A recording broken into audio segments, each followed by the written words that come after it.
So here we are entering turn 3. Now this is the first daylight turn of the game. Sorry about that speedy jump. Sometimes I notice them, sometimes they just happen. So far, though, all we've had is siege attacks. So those don't have any terrain effects. Day and night doesn't matter there. So that hasn't really been an effect. Everybody already thought about their spells.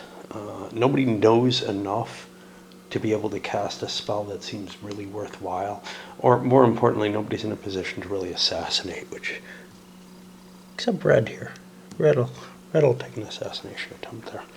Oh, wait. See, here's the problem. Like, I don't know whether there's a leader there or not. No, I killed that leader, so I should know. But you can't just do an assassination attempt unless you've already done a spying and you know that it's there. And then the enemy has a chance to move and you have no idea if he's still there, which is part of why I say you should be able to do multiple things with a spy at the same time. Anyway, the system just doesn't hang together quite right. At least as far as I'm concerned. Now, maybe you could say, well, I'll try to kill this person, and if he's not there, but,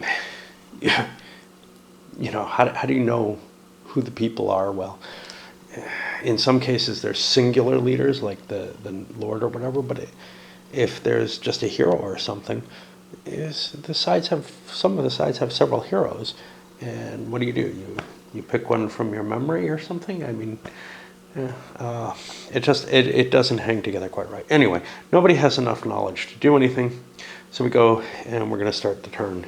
And here's our new turn sequence for this one. Now, on this turn, when the Beastman comes in, and he'll be coming in back here, I think.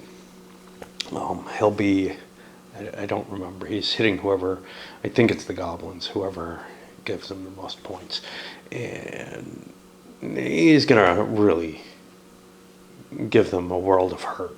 Meanwhile, he's taking some pain himself from the elves. But anyway, onward. I've sunken into an absolute inability to play. And it's not just this. I have no desire to play anything.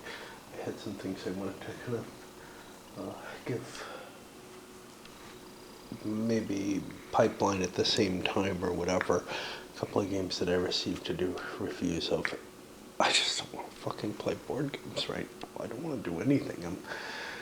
My life has become shattered.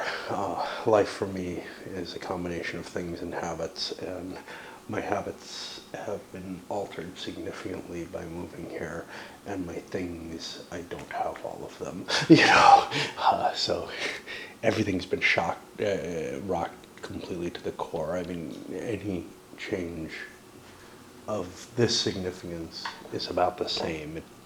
I could be being sent to prison and it would be a similar type of thing in terms of just totally destroying my worldview. Anyway, I haven't been playing for over a week because, hey, it's Green's movement and they are going to move and make an attack. I'm going to try. I'm not sure anything else matters that they move. This is their big attack. They set up for it last turn. They get first move this time. They're going to just slam in there.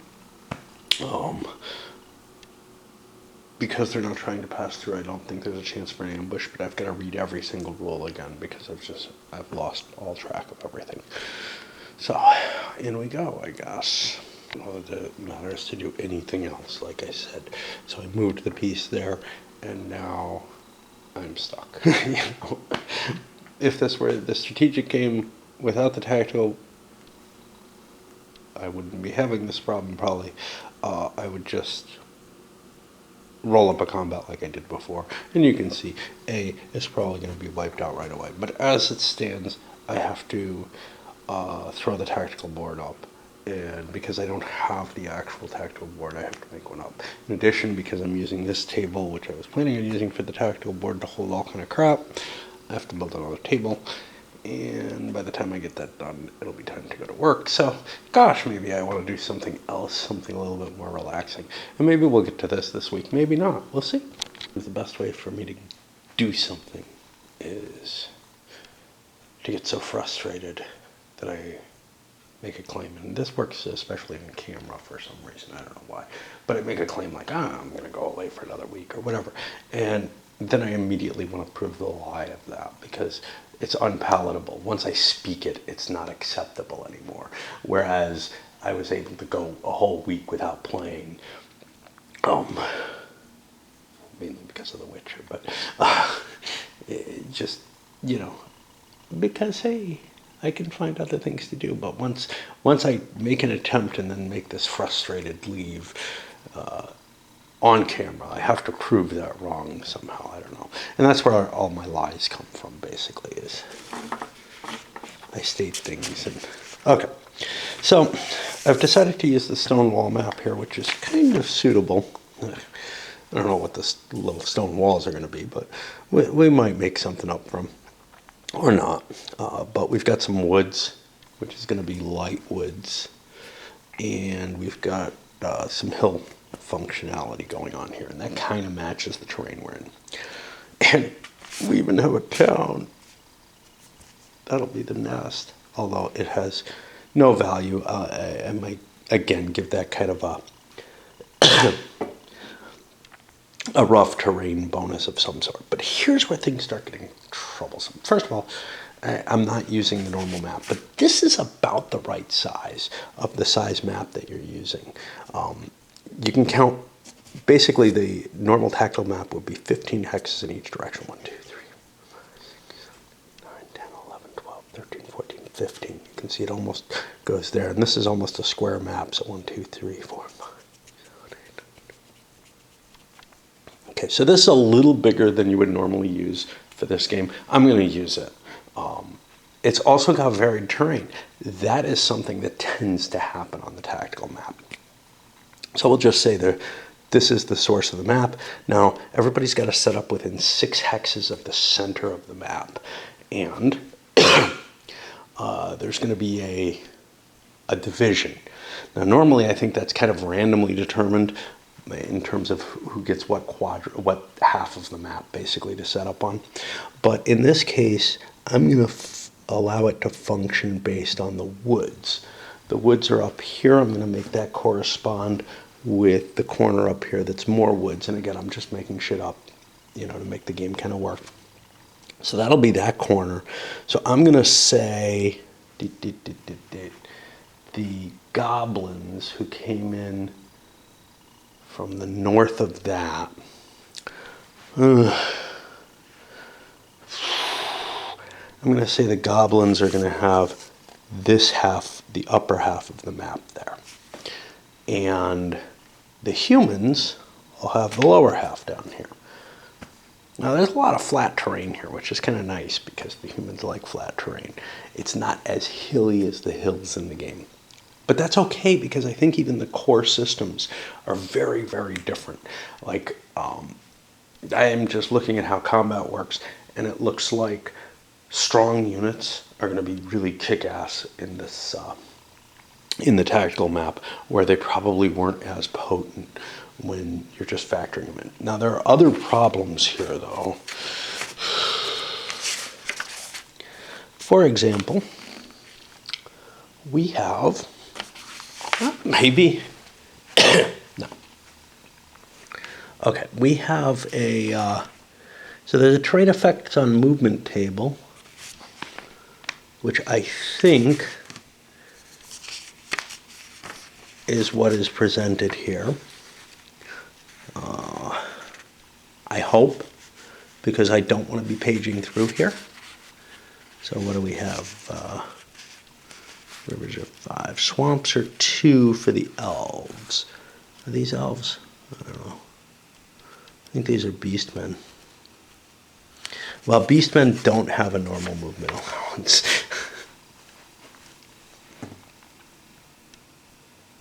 Yeah, so I'm going to assume that the terrain effects on movement and combat that are presented here are the same as the ones on the map. I may have to make them different, make sheets for them, but what's really complicated is when you get to the tactical map, the terrain effects on movement and combat for the Beastlord units, which are all different terrain type units, well, instead of how they were in the strategic game, where they just have, they like water and stuff like that. they've been made into, you know, they have different capabilities in each terrain by unit, which is going to make life kind of difficult. Anyway, we set everything up. I don't know if there's going to be room. There's only 2 hex stacking. It's a 6 hex range, and there's a huge goblin army in place. So we'll see.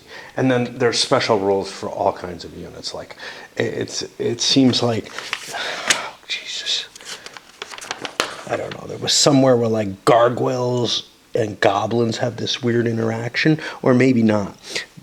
Because the basic rule is gargoyles may only be attacked in the offensive combat portion of the turn. Blah, blah, blah.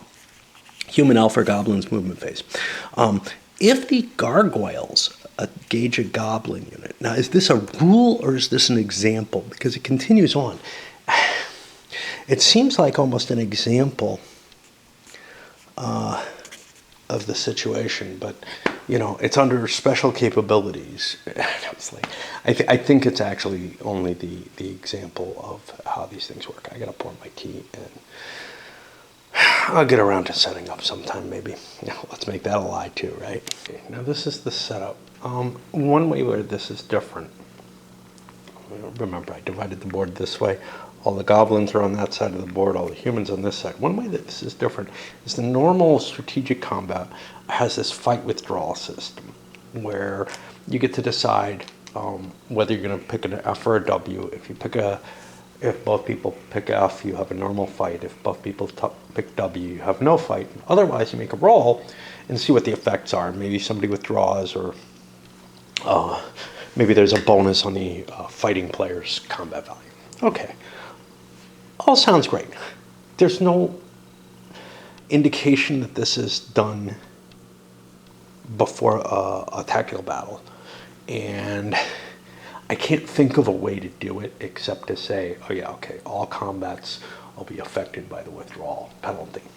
And what that means is, in this particular case, where the humans here have a maximum movement rate of 6 on their units, except for the cav, which have an 8, versus the goblins, which have movement allowances of 8 pretty much across the board, the humans have no way to get out, right? Even if I go to the 15 hexes, they're not going to be able to pull more than 12 hexes from the center. And I've extended the map a little bit, just whatever. But just for ease, really, because I don't have the game map for the tactical, and it's hideous. So I mean, it's those colors and stars all over it, and just really ugly. Which means you're going to get different results out of the two. Is that terrible? Not necessarily, except that you're supposed to be able to mix the two systems together. Play out the battles you want to on the battle board and play out others using the strategic value. And actually, the game gives you no way to make that determination which system you want to use in any given battle or anything like that. You know, it's all very ambiguous and 80s level. Anyway. For a setup, I have the goblins with kind of their lighter troops in the front, which I don't know what the hell they are. They're blobs, like the other things are blobs. They're warriors. And with hobgoblins, which are their stronger units, in the back row, with their archers on top of them, because the archers can always shoot over the adjacent line in this game. Arcing fire or whatever. Although these guys look like they're armed with crossbows, but whatever. The humans have very little in the way of force. They're probably going to get swamped right away. What we don't know is who goes first, though. If the humans go first, they would have a chance to maybe pull back a little bit. But if the goblins go first, it's just pretty much over. And I really don't know what to do about that. There are rules for withdrawal, but they're not the secret pick rules anymore.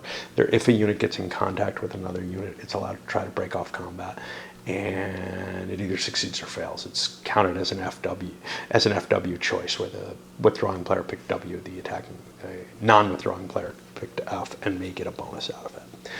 So there's a penalty to trying to break off combat, but I think we're just going to see the orange player get wiped out. The question is, how many green pieces get wiped out? Because a significant number would get wiped out in the strategic combat system. I don't know if that's going to happen here. Goblins won the first move. I'm not going to use their magic user. I would have had to make that choice before the turn started, or at the beginning of the turn, but they're the only one with a magic user on the battle, and I don't want to waste the points on them. They can be a big deal, I guess. I also don't want to deal with the complexity of figuring out what spell to cast and stuff.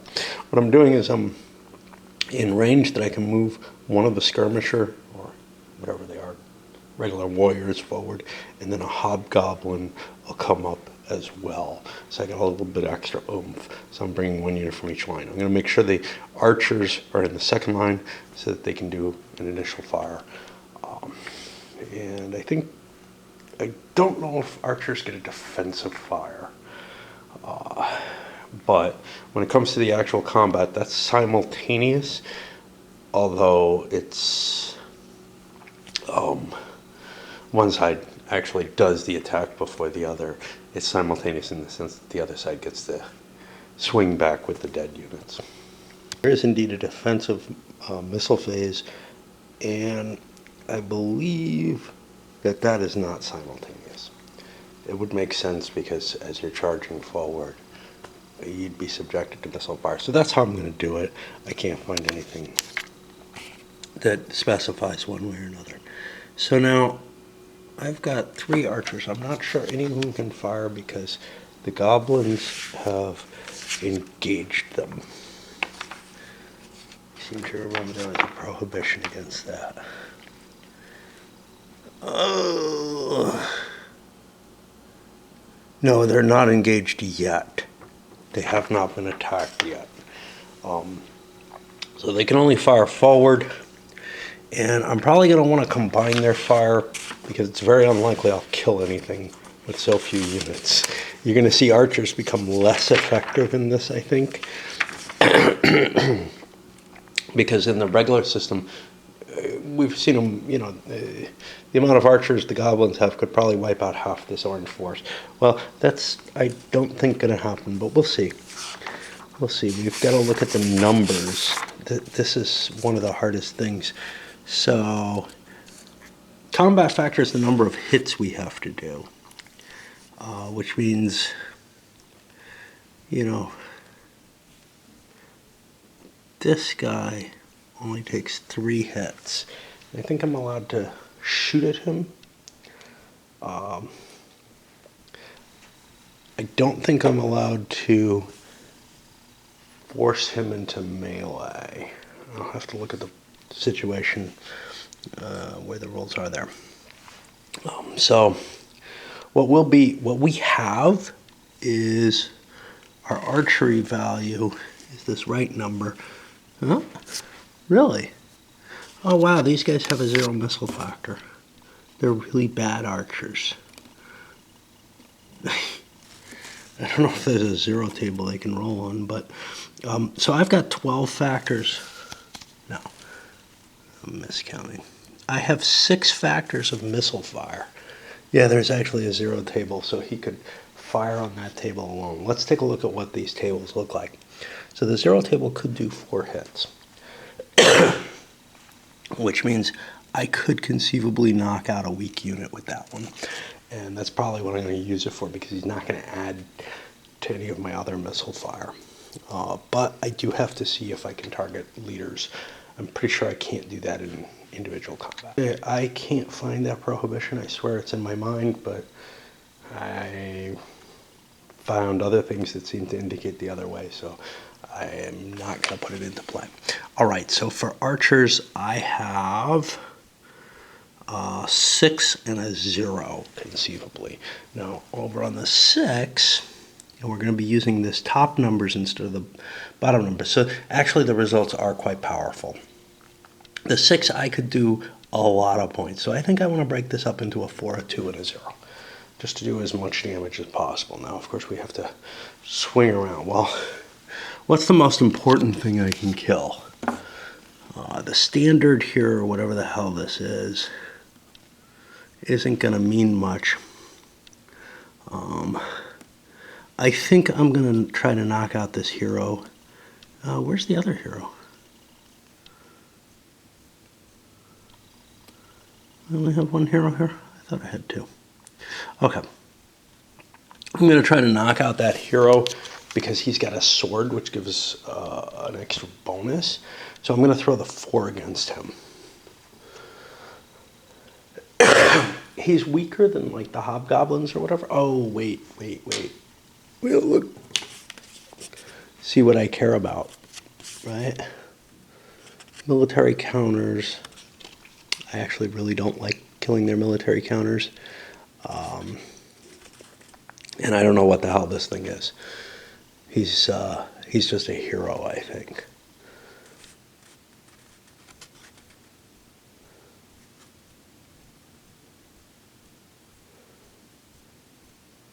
I guess that's a military counter. I don't see anything else there, so yeah. Yeah, just in terms of the combat value, he's what I'm going to try to kill with the 4. So I roll 2 dice on the combat chart. Now there's a combat chart in the rulebook, and perhaps there is on the original battle board, but I'll just use this one. Okay, so I have 4, I roll a 7. I only do 2 hits. Now I've already declared how many hits I'm going to do. This isn't going to kill. If I had been combining attacks, if multiple units had been attacking, they would add up their hits. I think. Maybe these last, though. No, it's all points received during the combat portion are cumulative, and actually they don't specify anything about the missile fire. Is it called combat or is it called melee in the rules? That could make a difference.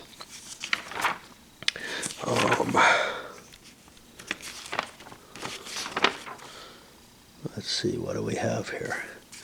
All right, we had a sequence of play for this ship available. There it is. Yeah, it's called combat. So it's not clear whether or not missile fire is cumulative, but it seems like it's probably not cumulative with the melee or combat. But who knows, right? I don't know. Again, and you can make up your mind which way you want to go, but I'm saying it's not. So now I should have allocated all of these already, but I've got a 2 that I want to hit one of the bigger units with. You can shoot at this, right, or no. Now I have very little chance of hitting a big unit. So, oh, that's even bigger.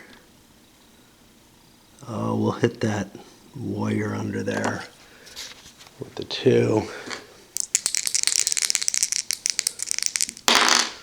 Okay, and this rolls a 6.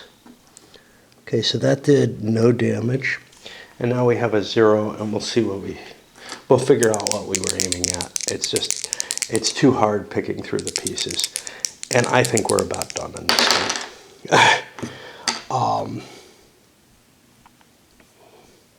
So again, no damage. The reason I think we're about done is I'm seeing that the tactical system just really sucks.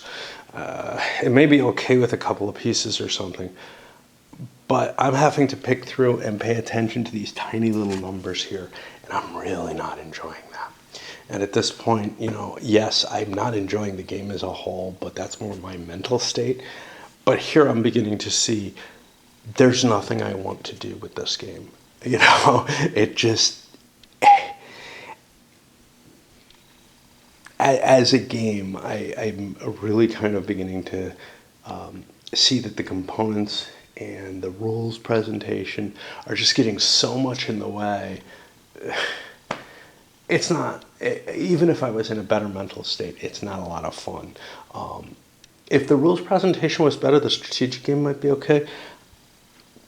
If the counters were better, I don't think that would help terribly with this, because the point of the matter is this idea of picking through units, trying to figure out, what's going to attack. Now, maybe not all the battles are going to end up this massive, but they're almost certainly going to be like this early in the game until everybody's out of armies, because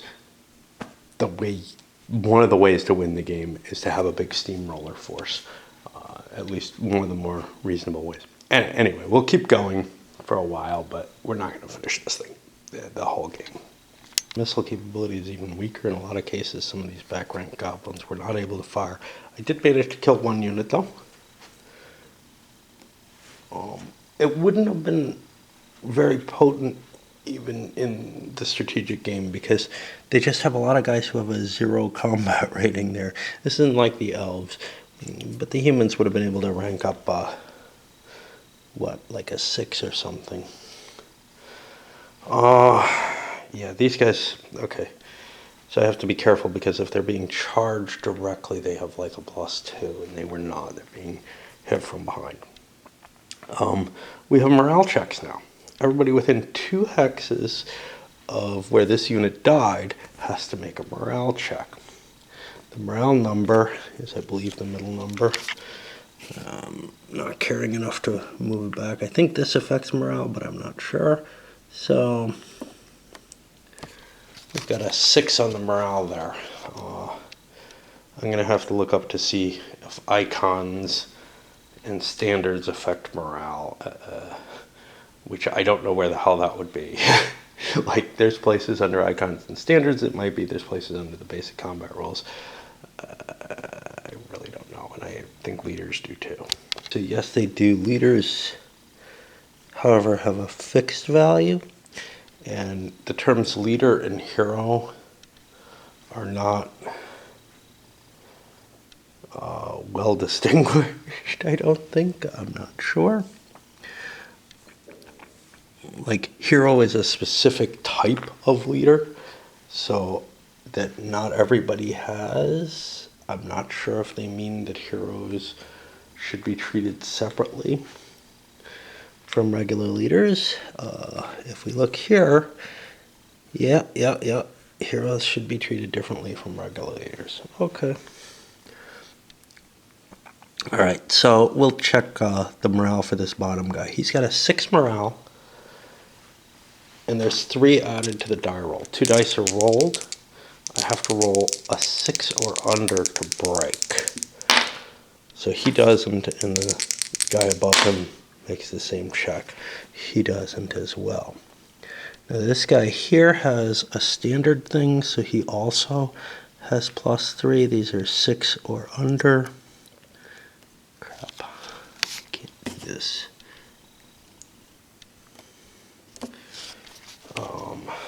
With the +3s, that means they're not likely to break. Oh, we have to get the edge case, don't we? Unaffected on ties. So basically I have to roll a 2 on these guys. Okay. This guy, however, has a morale of 7 with no bonuses. And he breaks. What happens? Well, he rolled 3 under, and yeah, everything's like this. So now he falls back 3 hexes. And he actually gets away from this combat. I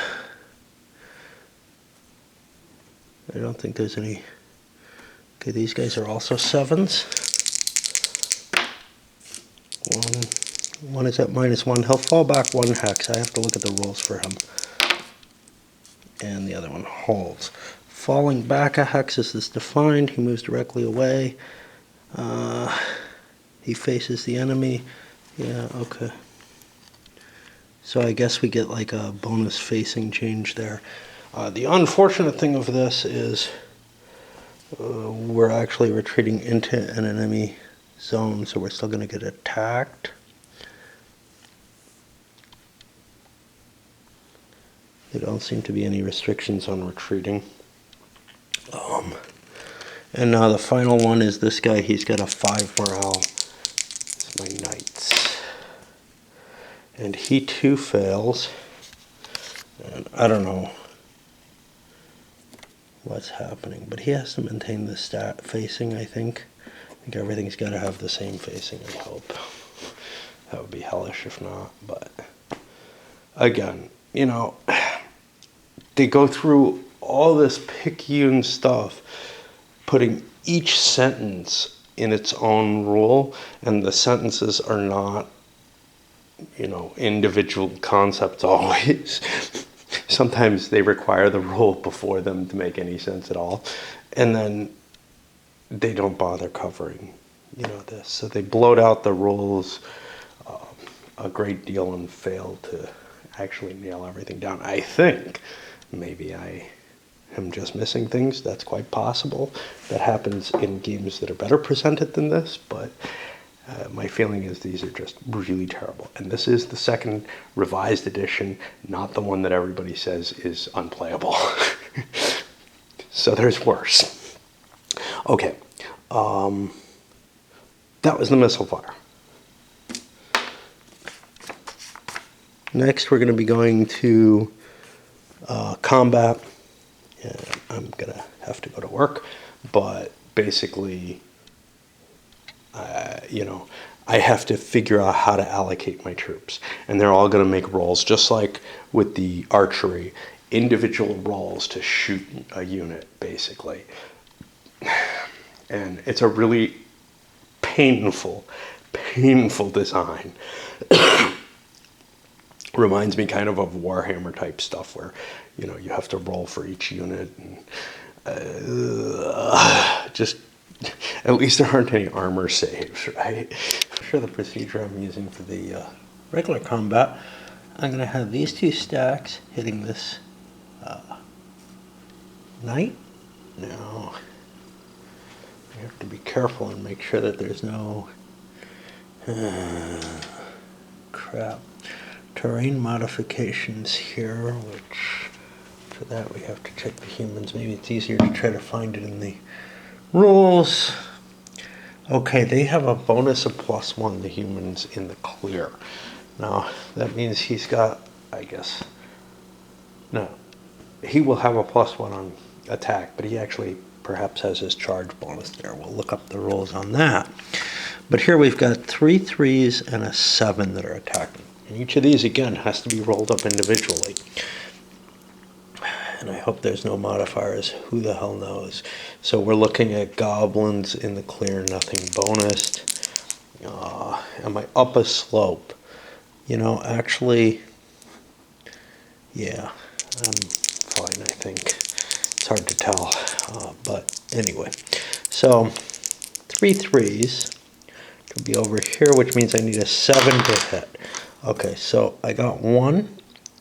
That's 3 hits. Okay. Now I have to get a total of 8 hits to damage this thing. Second 3, another big one. That gets us to 3 more hits, so we're at 6. So basically anything that comes on the 7, that's enough. All right. And now, because to get a swing back, I gotta just flip this. And I'll have to handle that later. And now we continue our way down. So these 2 stacks have to attack that. And then the question is here, I'll look at the numbers and decide. But it generally probably behooves me to hit 1 unit where possible. Myself cheating here, I'm going to let it stand for now, but these archers could not be stacked with those cav. The cav can only be, I think, in their own hex. There's special rules for, about 24 of the units. And they're kind of interspersed throughout the rules in different places. So that's a wonderful feature here. It would be great if there was just a cheat sheet with all the, hey, this unit is special because of this unit is special because of that. But no, you've got to look through all these single line, each with their own number on it, that are basically single sentences. And to get a whole concept, you have to read several of the sentences. And by a concept, I mean what is normally a rules case in SPI or even Avalon Hill's view, but whatever. And you can see the wonderful, design decisions that were made here, where, you're flipping everybody over and now you got to go back and try to do it. Other games have tried to mimic this kind of thing in easier ways. One particular that I can think of is Wellington's Victory, the old SPI game, which predates this, I'm sure, by a little bit. And that had the, okay, I attack with these units, now you attack with these. The truth of the matter is, not a lot of thought was really put into the playability of the tactical game. It's pretty clear of that. And honestly, not a lot of thought was put into the game as a whole in terms of like trying to make it a palatable and easy experience. The rule book wouldn't be written the way it was if that was the case. That's not to say that a poor rule book, you can get over that. Avalon Hill's Wizards has a terrible rule book, but there's a good game there. Same thing with their Republic of Rome. Lousy rule book, but there's a fantastic game in it. Here, though, I feel like the actual play of the game kind of sucks. And some of that's the components, but some of it's also just, there's just not enough here to excite you. Anyway, what I'm going to be coming back at now is everybody's got to get their attacks in. And now I've got these flipped over units for which facing matters. So I got to be careful and hope that I can remember the facing. So this unit, I think, was facing this way. He gets to attack one of these. So he's got a strength of 2. He's probably not going to get a 5, but he might get a 3. He could get a 5, but he'll go after the 3, and we'll see if he kills that. And he doesn't. So now I have to pluck him off the board and give him over here. And now, we continue operating through that. Now, luckily, this isn't two huge forces facing each other, right? That would be even more of a nightmare. As it is, it's pretty much an overwhelming force hitting a smaller force, and there's only so much that can be done. Rules like mounted charge aren't really covered in the tactical game at all. You have to decide, do they apply, do they not? They're optional rules, and then they're optional rules which are spelled out how they will work in the strategic game, but then you're left kind of in the open. And I've decided to use such rules. Another similar one is the unit capture, item captures. In this case, these two standards, icons, whatever, might have been captured, might not have. Well, what happens? I don't know. Basically the way the rule is written is if they still hold the line, which to me is holding the hex in this case. That's my interpretation of what it would mean in the tactical game. Each side rolls a die, and the high roller gets to keep it. The tie is going to the original owner. So we'll do the first one there, and he gets to keep that, which means this unit will be able to take advantage of it, and the other one gets to go to green. Now this is interesting. I think it's captured. What's weird is in both cases the unit may be reassigned to another unit. Well, what the hell does that mean? There's a little space for capturing stuff. I don't fucking know. Theoretically, actually, what should be happening is someone took this and he's got it with him. It's not worth a damn thing, and he'll be carrying it for the rest of the game from what I can see, except maybe he has a choice to destroy it. I don't know.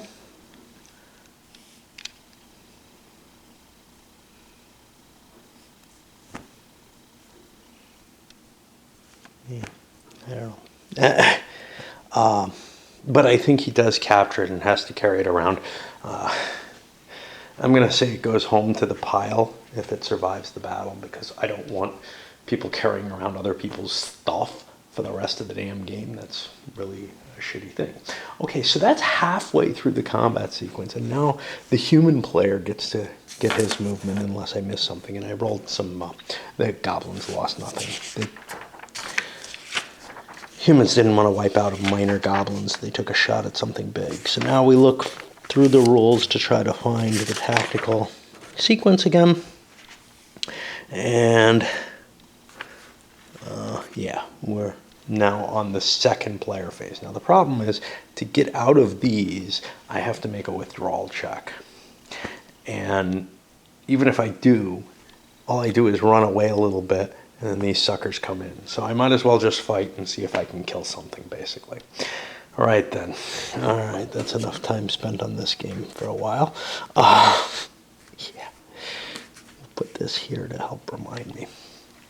I really don't have the stomach for this, and I don't think we're going to finish this turn. I I think I'm going to do this battle and say I have seen enough. Like with Chosen, it's just, there's too much for what the payoff is. So taking a look at the situation from the human's point of view, now they can't even really just run away. Even if the movement rules weren't terribly restrictive here, they could run 1, 2, 3, 4, 5, 6, but they can't. They have to actually spend a movement point for each facing change, etc.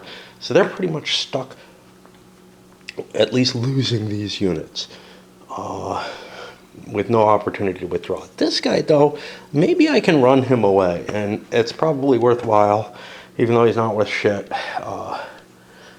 just because saving something is better than losing that unit too. And I'm probably not going to cause enough damage. So I'm going to try to optimize what I can hit here, but it's really hard to tell because it's firepower tables. Essentially, you know, you're just rolling to see how much damage you do. And it's not like any damage is effective because it doesn't carry over even in the course of the battle. You have to do the damage to overcome the unit's strength in one round. And if you don't do that, the unit is fine. So that makes it very hard to make decisions, but it also makes it easier in the sense that you can't calculate odds or anything like that. You can just kind of look and say, well, yeah, that's not going to kill him. I'll go after a weaker unit or something like that. But you can't go, you can't really tell what the results are likely to be. Unpleasant things is I have to remember where units were destroyed. So, and the reason for this, I'll put that there as I'm marking dead units. The reason for that is I have to know where the morale checks are going to happen. And this is kind of a pain in the butt. And obviously flipped over units can count for that, but I kind of like to remove them as I go. So I'm going to leave little markers to indicate kind of the extent of where the destruction is, because within a couple hexes of those is what triggers morale checks. Here's our losses so far, but we haven't come back to the goblin hits on these two units yet. With a full turn of combat going, we can see the humans are mostly wiped out. The knights, they've got a lot of staying power because they've got this big 8 strength. You really have to get a lot of units on them to take them down. You know, I grouse and complain about this game a lot, and I think mechanically it's got some real problems. The tactical system is actually close to what I want if it weren't for the mechanical problems, which is to say I've got something where, you know, I've got in an individual firepower type table type thing going on. I've got units making morale checks because of losses, all kind of stuff like that, and maneuvering within the terrain and everything. Minus the command rules, is not far from something like musket and pike system. I would much prefer something that was a little bit more cleanly designed, though. So, for example, having to roll 2 dice for every unit that's attacking on the firepower chart, that's a painful level of complexity in place. Having to do the cross lookups for the terrain chart, and I don't know if that's present on the normal battle map. If the information that's contained in the rulebook is on the tactical battle board, that would help a lot. But again, having to either look over here or page through the rulebook for it, painful circumstances for me. I do like pulling out random maps instead of using always the same terrain. That kind of excites me, but there is a fair amount of that transition from a strategic game into a tactical game that seems to work nicely to me. So again, there's neat ideas in this game. It's got a lot of the cool magic. You know, at least the idea of cool magic in place. Maybe not as neat as what's present in Dragon Pass. But there's an overhead with having to look up individual units as well. Hey, what does this thing do? What is it? If the rules were organized better, if the graphical art was a little bit better, this would be a fairly decent game, and it would do something that, because of the tactical battlefield, most do not. Now, the problem is the tactical battlefield is being so cumbersome for me that I'm still weighing whether or not to keep going. Because I don't know that I'd play anything much right now. I just don't feel in the spirit of playing. All right, something I should have known right away. Resistance is futile. Escape is impossible for the humans here. They're slower. Now, if the situation was reversed, if the humans had brought the larger force in, the goblins could get away, right? Perhaps. It depends. Whoever's the first player, the humans are able to... Remember, there's a 6 hex from the center thing. So the humans could be positioned right along the center, and the goblin units, the furthest away, could be 6 hexes away from that center. So there's a possibility that the humans could get an immediate engagement and hit some of the goblin units. And once you're engaged, it's hard to break away, which is common in tactical games, and it makes sense. But in terms of, force dispositions, etc., the only way... there are very few ways that the humans could catch the goblins. They could catch them with that initial initiative, which isn't too bad. The other side of it is, if they had magic, like the goblins have here, they could pick a bunch of units and slow them down, or pick their own units and speed them up, and therefore get a chance to get out of here. In this case, the only magic user on the board is the goblin one, and I really don't need to waste the points. This battle is determined already. And I mean, there have been some losses, but it does call into question the balance situation. It's not clear that there's balance in the battle, but, there's so many factors that fit into the overall balance. For example, the victory point card that you draw, it might not be in your interest to be engaging in battles with the goblins if you're the humans, or whatever. In this case, it happened. Now, what we're going to see, though, is approximately a quarter of the human force has been destroyed in exchange for a small number of goblins. But, yeah, splitting your forces doesn't work unless the other people do the same mistake, right? But the other side of it, though, is you can't be everywhere. So, like, the humans have a lot of territory to cover. So there's so many factors that work into what the overall balance is that it's tough to see, well, what can I afford to do? What can't I afford to do? How's it all going to play out? And some of that is intriguing me enough that, even though there's this pain, and certainly it's worse in playing the tactical, but I like what the tactical does. There's a pain in playing it all out. I still kind of want to see how it all kind of falls out. I'm not sure. Okay, and that's the end of the tactical battle. The humans failed to do any more damage. The knights had a fair chance at doing, but they chose to attack a better unit.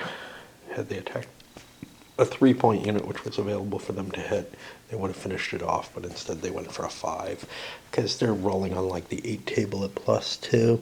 It seemed like a reasonable chance they could kill a decent unit. Nah. You got to make these choices in the game. Anyway, what that means is this is not available for 2 turns. And we're on. I should have... crappies.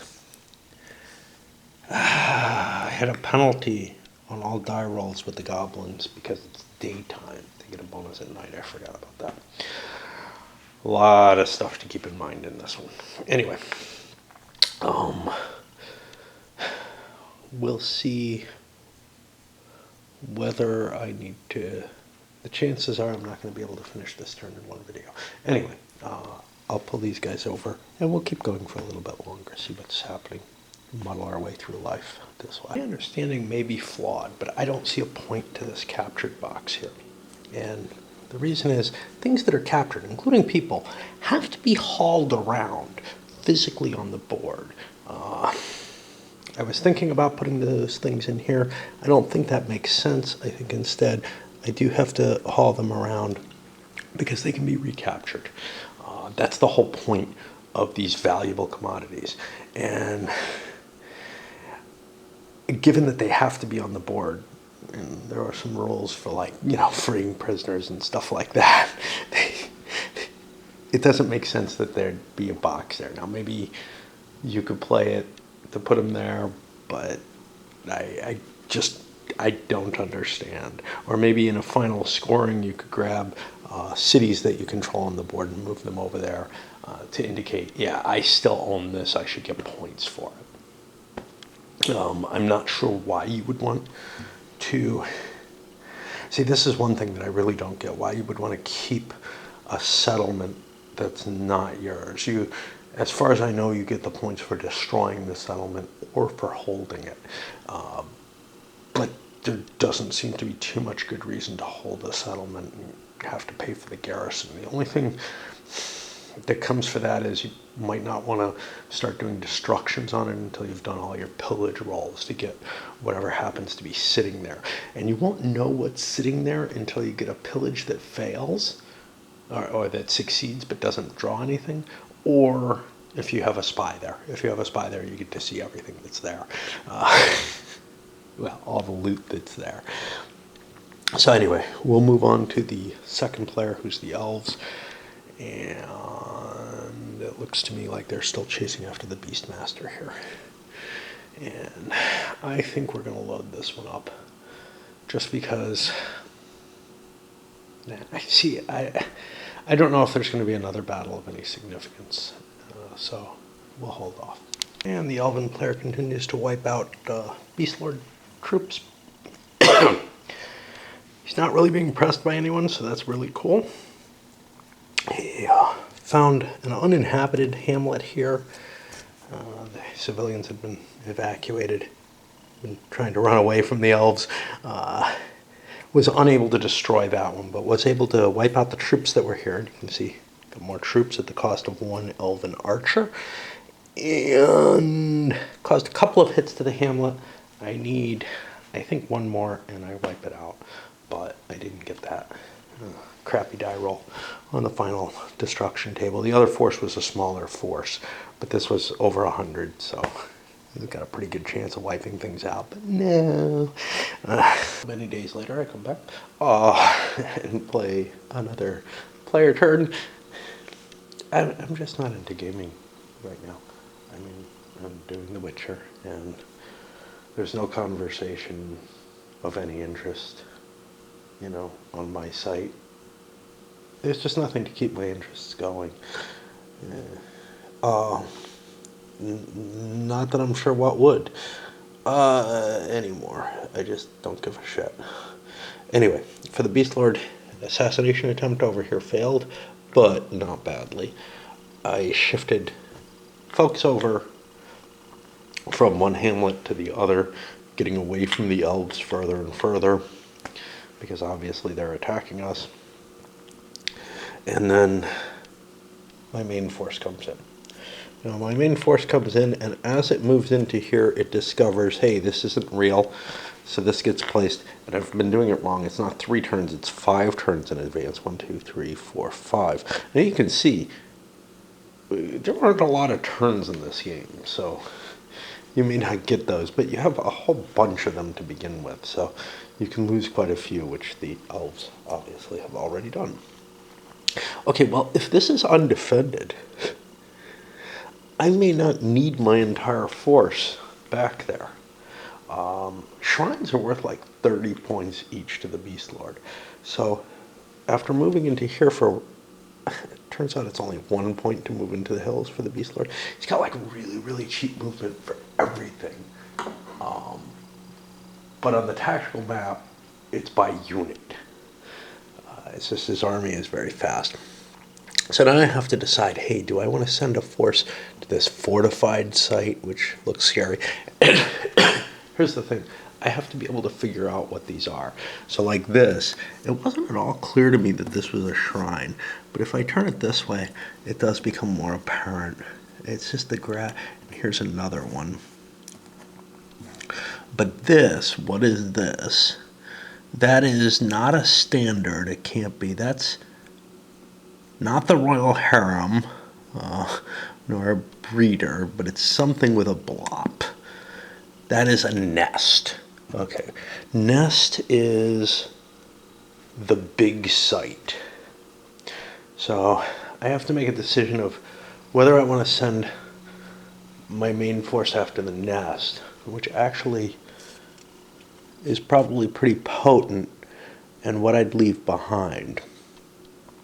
Now, nest is worth 25, the shrine is worth 30. I don't remember where the shrine was. I think it's down here.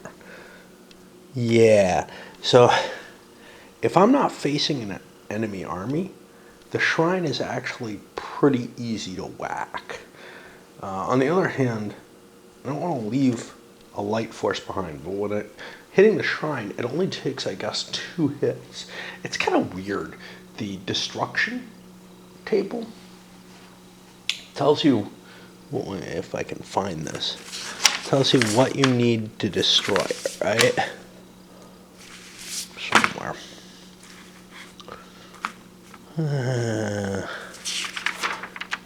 Here we go. So, the following destruction factors must be scored.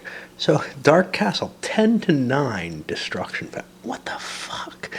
8 to 7 for Castle. No, it's one number. It's not some of these. Anyway. My hard choice is, do I split my forces up? Because obviously, there is a time limit, and there is a certain amount of destruction I want to do. And if this shrine was undefended, that one may well be. So maybe dispatching another force that way, or whatever force is destroying this shrine, and send my main force forward. So a stream, and I know I'm not making any fucking sense. And I gotta check time because I only have an hour. I'm not gonna be able to finish this. Okay, well, we'll just cut this. I'll tell you what I decide. I can't do thinking on camera because I only have like 3 minutes left for this video. I don't know how I can do this. So, making the attack on the town nest, destroyed the shrine, whatever. And now I've got to be able to eyeball and read all these fucking tiny print on the counters, and it's almost impossible for me on these counters. On top of that, I think, and I'm just going to try to summarize what I think is going to happen. I think this guy is going to do a magic attack because he's dead if, the town falls, and there's a lot of points there. To improve the fortifications there, that'll give a chance for the main force to come up. I don't think the Beastlord's going to use a spell. I don't know. I mean, he doesn't know who's here or what, at least until after the round of combat. He knows quantity, but he doesn't know what unit. And I've got 2 minutes left now, and another country to do after this. And he may do magic burn or whatever, just because, yeah, he's dead. But the pain of handling all the rules lookups to try to do something that's so fucking simple when it comes down to it is just really overwhelming. And I don't even think I can do this battle today. I think I've got to go away. We'll see. I'm trying. Survived the overload, and I went all the way. So there's going to be a -8 on the combat table for the Beastlord. That'll give me some time to get the goblins up. Now, the main goblin force is already moved, so we don't even know. But next turn, it could go 1, 2, 3, 4, 5. It's probably not going to be able to reach there. Well, this rules lookup found me something that I didn't realize before, which is there's multiple rounds of combat. So the goblins made a mistake by burning their magic user. He survived it, but burning him down, which only happened on a 6, for what amounted to be the first round. However, you can see he did some damage. That was just his forces are big enough to do damage. It's not like with the elves. I've got to go back and refight this battle too because